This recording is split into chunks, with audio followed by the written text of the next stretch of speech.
Panduit's PanelMax Corner Wiring Duct, or CWD, is a one-piece wire management solution that optimizes control panel space usage. Regular flush cover wiring duct is commonly used when wiring is routed on the edges of control panels. While this allows wires to travel easily between components on the back panel assembly, there is no clean way to transition to the sides of the control panel. That means valuable component space is lost because wiring is not used on the sides and corners of the control panel.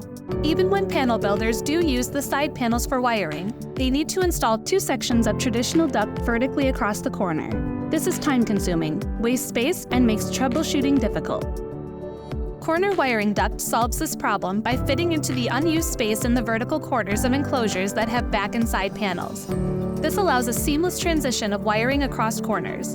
In addition, wires can connect cleanly to components at various heights.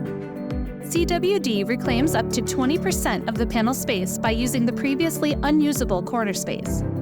CWD's one-piece design makes it easy to install. It works with equivalent-sized Panduit standard duct to cover most applications. All sizes of the CWD can be covered with the same 2-inch flush cover. For applications that require internal wire separation, the standard 4-inch divider wall simply snaps onto the base, creating two channels. CWD can be installed directly to the back and side panel with either standard screws or nylon rivets. Mounting clips make installation even faster. They are available for all three corner wiring duct sizes, which come in both gray and white color options. Corner wiring duct is also Build America, Buy America compliant. CWD is designed to work well with other products in the Panduit PanelMax line, including DIN rail duct, shielded duct, hinge duct, and flex duct. For more information, visit panduit.com.